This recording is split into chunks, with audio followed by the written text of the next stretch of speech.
इधर कैसे? सबसे पहले तो आप क्या कहना चाहती हैं, और दूसरा ये विपक्ष लगातार इसको कहीं न कहीं निमंत्रण स्वीकार नहीं कर रहा है। अरे नहीं, क्या पक्ष क्या विपक्ष, भगवान राम जैसे हैं कि बड़ा अनुकूल वातावरण इस समय, हर्ष और उत्सव का वातावरण है पूरे देश में, हर व्यक्ति प्रसन्न है।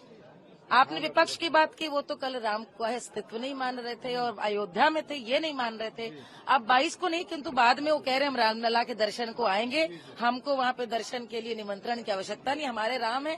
उन्होंने मान लिया हमारे राम, तो यही समझ लीजिए कि राम यही है। तो बहुत एक अनुकूल वातावरण है, उत्सव का वातावरण है, हर व्यक्ति प्रसन्न है और एक चेहरे पे एक ऐसा आनंद है जो छिपाए नहीं छिप सकता। एक तो वो है जो अयोध्या में दिख रहा है, जो नहीं जा सकता अयोध्या, उसने अपने घर में ही ये कल्पना कर ली है कि भाई 22 जनवरी को हमारे लिए दीपोत्सव है, हमारे लिए रामलला अयोध्या में लंबी प्रतीक्षा और हमारे पूर्वजों के तर्पण के बाद, त्याग के बाद स्थापित होने जा रहे हैं।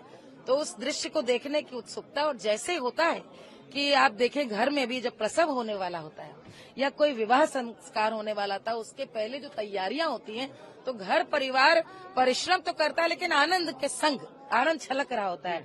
तो इस समय आनंद छलक रहा है और उत्साह छलक रहा है। लग रहा है कि ये एकदम जैसे अब लंबी प्रतीक्षा के बाद वो दिन आ गया।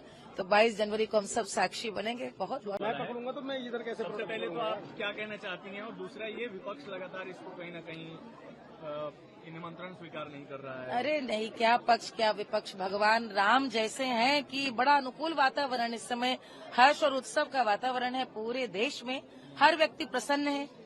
आपने विपक्ष की बात की, वो तो कल राम को अस्तित्व नहीं मान रहे थे और अयोध्या में थे, ये नहीं मान रहे थे।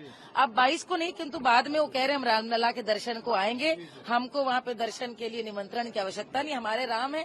उन्होंने मान लिया हमारे राम, तो यही समझ लीजिए कि राम यही है। तो बहुत एक अनुकूल वातावरण है, उत्सव का वातावरण है, हर व्यक्ति प्रसन्न है और एक चेहरे पे एक ऐसा आनंद है जो छिपाए नहीं छिप सकता। एक तो वो है जो अयोध्या में दिख रहा है, जो नहीं जा सकता अयोध्या, उसने अपने घर में ही ये कल्पना कर ली है कि भाई 22 जनवरी को हमारे लिए दीपोत्सव है, हमारे लिए रामलला अयोध्या में लंबी प्रतीक्षा और हमारे पूर्वजों के तर्पण के बाद, त्याग के बाद स्थापित होने जा रहे हैं।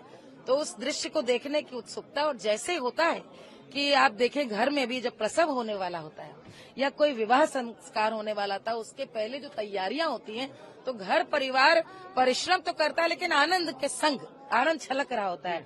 तो इस समय आनंद छलक रहा है और उत्साह छलक रहा है। लग रहा है कि ये एकदम जैसे अब लंबी प्रतीक्षा के बाद वो दिन आ गया। तो 22 जनवरी को हम सब साक्षी बनेंगे। बहुत